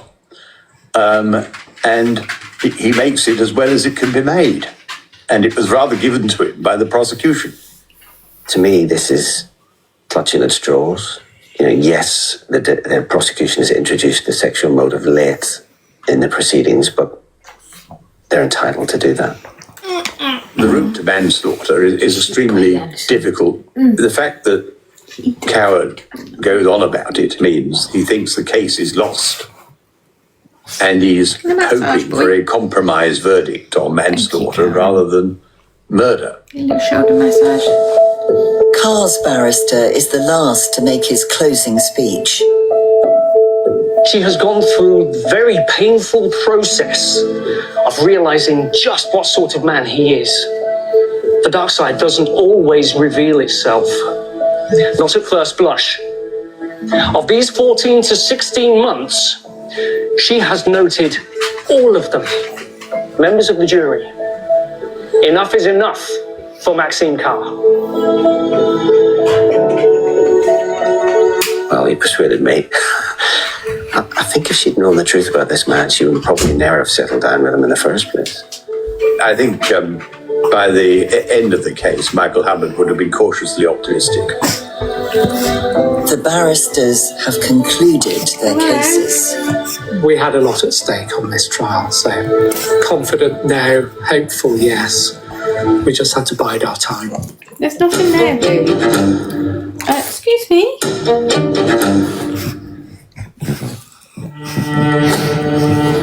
After nearly 6 weeks in court, the jury are sent out to reach their verdict. What are you doing down there? They were offered options: murder, manslaughter, acquittal. About an hour and a half after they'd retired, we received a note. We all rushed back to court to find out what it is, and we're told that they want to see the bath. Huntley's bath has been kept in storage at the Old Bailey because it's an exhibit in the case. They're not allowed to tell us what they were doing or why they wanted to see it. And that sets a whole flurry of speculation among the press and the police and everybody who's waiting for this verdict. You know. I and many others were expecting them to walk back in 15 minutes later. To me, it had all seemed very clear-cut. I couldn't understand what was going on. The next day, still no verdict. As time goes on, speculation grows, anxiety grows, disbelief grows. There was a feeling of doubt. You know, was it something I'd done? Nobody can quite believe they haven't come back with a verdict. 2 days go by and the jury is still out. When there is a holdout on a jury, it is somebody who is very, very deliberate in their opinion. And I cannot imagine what pressure was brought to bear on that one person. Great. Probably Thank you for that. the stuff of legendary argument. That stinks. On their third day of deliberating, the judge tells the jury he will accept a majority verdict. We had a long wait. Then we had majority direction given, which made us more anxious still. They don't have to be unanimous, which usually speeds the process up if you have one faltering juror. And then eventually the note came that yes, we had verdicts. I think we waited 4 days before the jury verdicts came. You never quite get used to that moment before you go into court and find out whether the work you've done over the last year or more has resulted in the verdict that you've been working towards or not.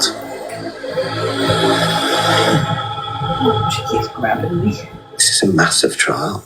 This is the closing moment. It's also the moment when all the journalists know they're going to be frantically busy for the next 48 hours.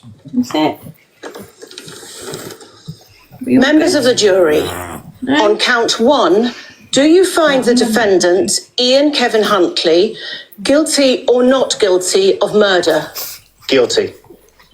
Members of the jury, on count 2, do you find the defendant, Ian Kevin Huntley, guilty or not guilty of murder? Guilty.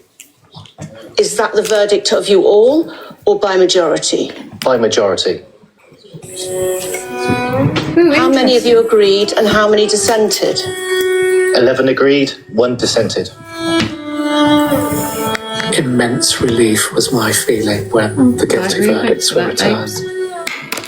We didn't have unanimous verdicts. One of the jurors wasn't willing to convict him. So sometimes you have a sense of euphoria or success. Not here. It was just immense relief. I know. The fact that one juror was not certain of guilt is the reason we have majority verdicts in this country. I personally It's like no Nicholas doubt Cruz, and it took the one under person 11 to take the right death decision. penalty away.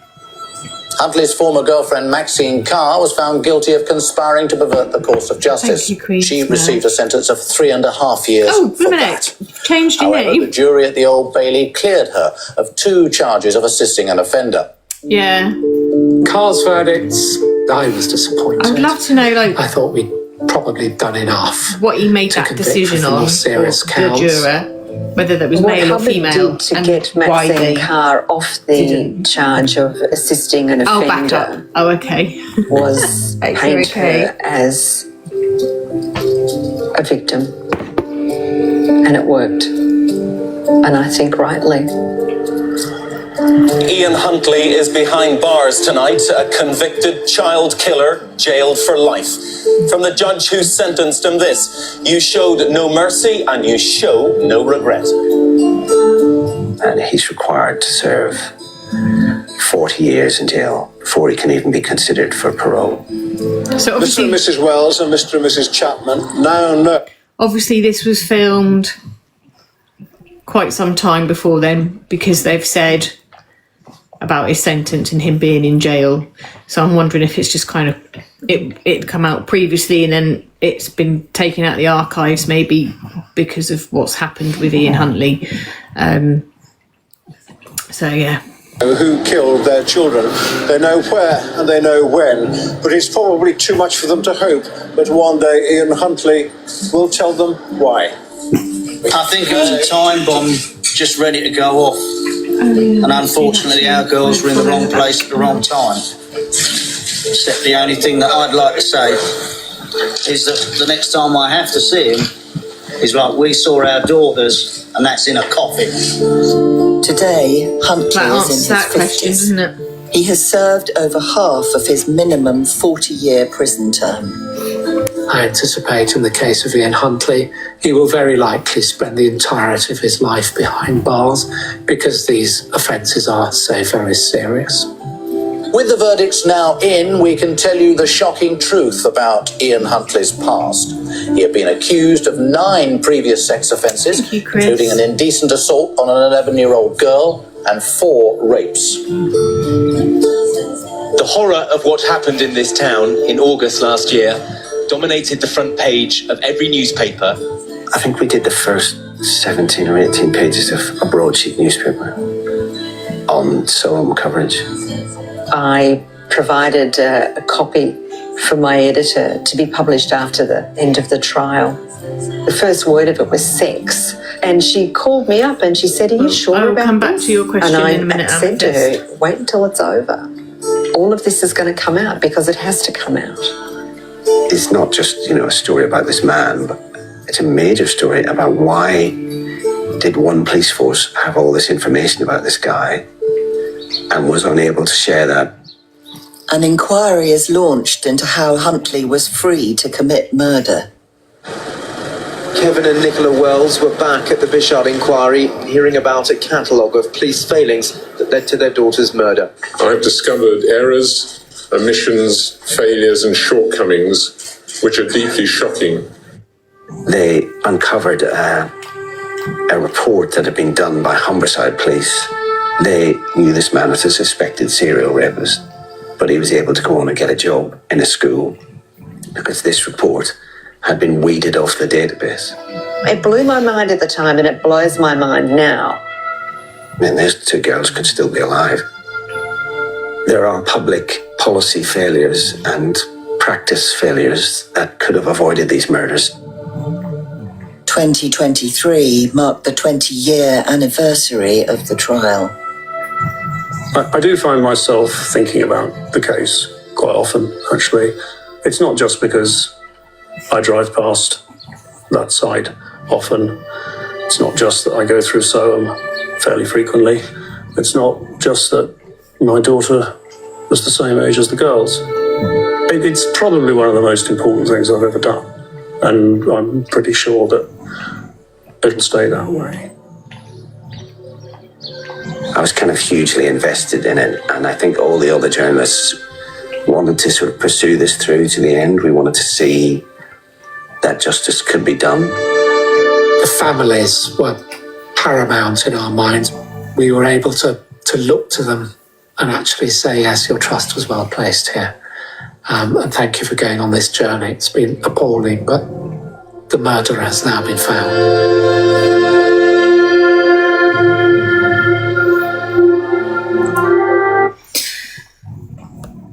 So there you go, guys. That was the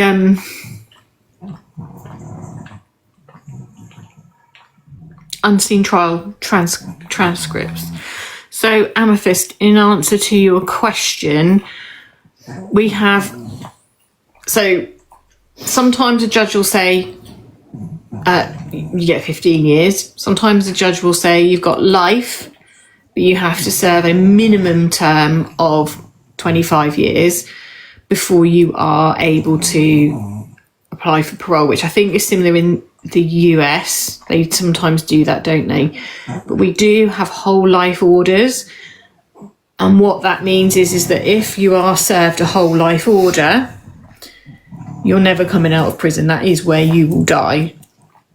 And we don't give them out that often. I think, what was there, like maybe... Originally, when I first looked, there was like 66, but I think there's probably more near 70 now, people on whole life orders.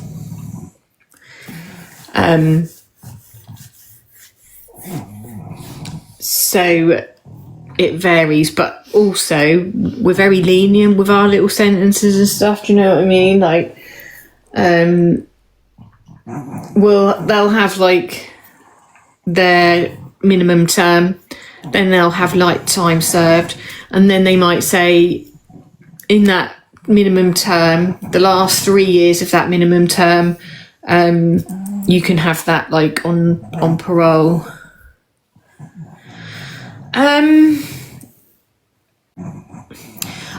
To be honest, I mean, obviously we've got like, you know, the open prisons. I think if you're a petty thief, maybe you're all right going into a open prison because you're just a petty thief. Obviously, if you're a dealer, you're a danger, aren't you? But obviously, if your crime was taking the substances, that's on you. But again, you've got to look at the cases. So for some, yes, it will help them integrate back into society before they're actually fully paroled. But we know there's been dangerous people put in these open prisons, haven't they? And they go off for their little jolly out and then they disappear. And we've had manhunts for some quite dangerous people. So I think like prison for people like Huntley should never be in a prison that is open. And obviously with the parole side of it, again, to be fair, having watched, I mean, over here, I'm not really sure how strict everything is, but obviously having watched Gypsy Rose Blanchard have her parole and probably break about every single rule in there. She was never sent back to where she belonged, back in prison. So I don't know whether or not they would work with the parolee to keep them out there. And obviously we've got like the earlier sentences and stuff. Yeah.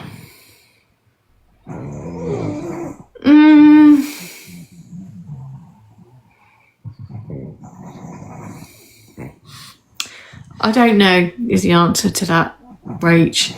I'm going to sit on the fence on that one. I just sort of feel like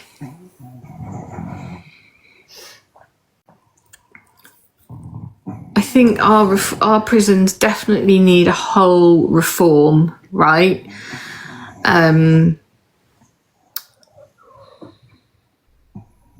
Definitely, because we are a bit too lenient.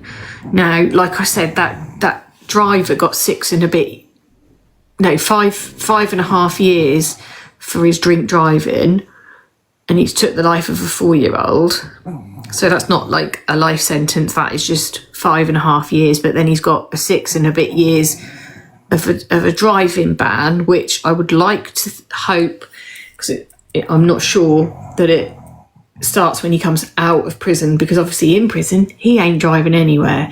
Now, in my opinion, should he be getting the ability to drive when he comes out? No.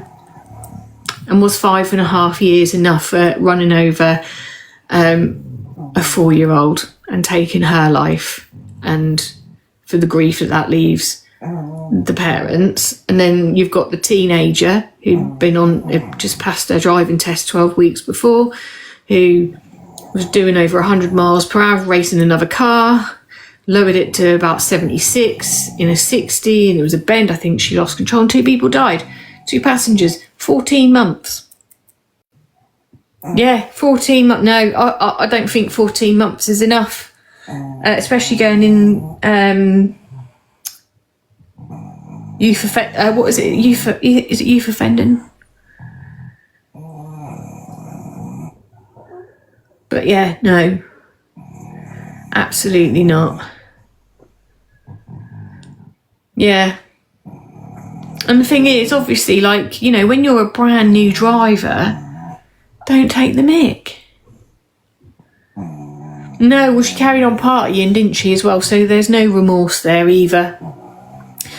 And I think on one of her hearing dates, she'd gone on a skiing trip. That's how remorseful she is. There's not an ounce of remorse there. I know. Yeah, do you know what I mean? Awful.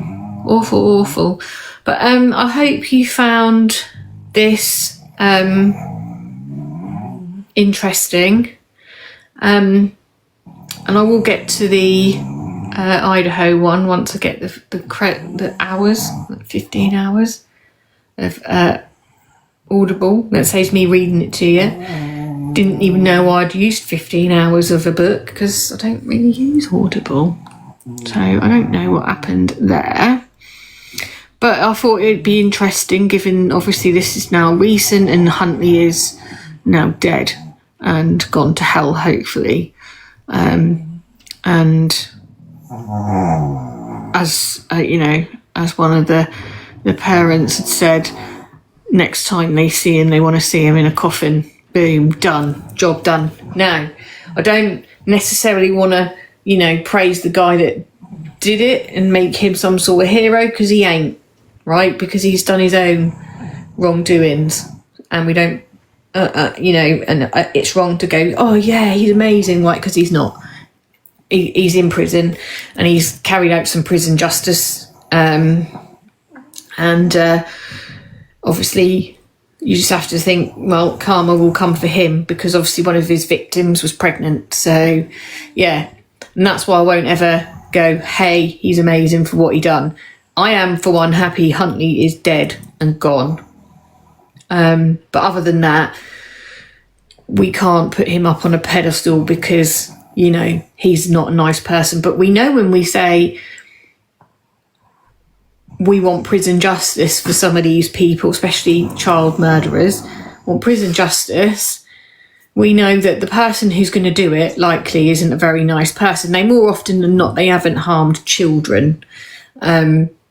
But in this case, obviously, one of his victims was pregnant. So karma will come for him, probably, because we know karma exists, and we have to just leave prison to do its thing and see what happens with him. But I don't, and the other thing I'll just comment on before hanging up, the other thing I don't agree with, right, the guy who did this, he's on a whole life tariff, right? He's got a whole life order. He is not leaving prison. So can someone just explain to me, please, in a sentence, why are we putting him through a trial for murder because he's not leaving prison anyway?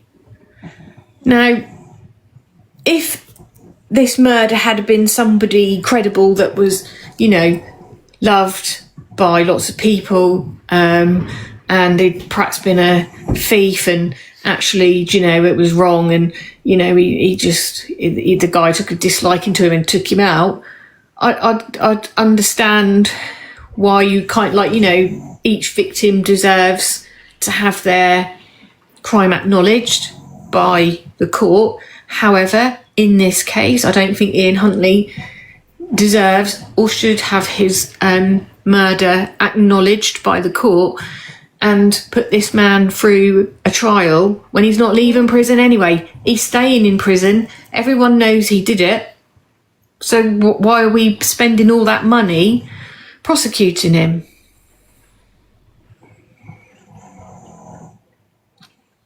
Well, yeah, yeah, I know, Sarah, but it's just, you know, my thinking is he's bloody got his, do you know what I mean? He's serving his time and he's not coming out anyway. And you've just got to think about the taxpayers' money, haven't you? And it's not like he hasn't gone, I've done it.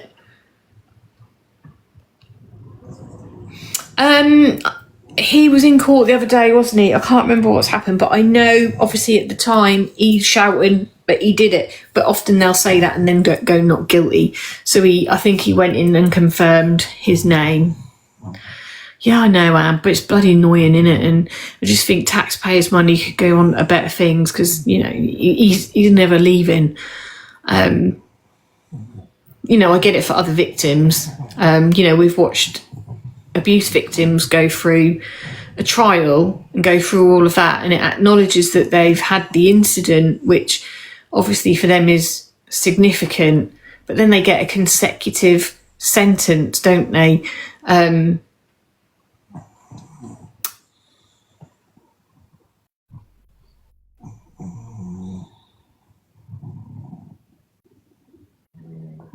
It is annoying.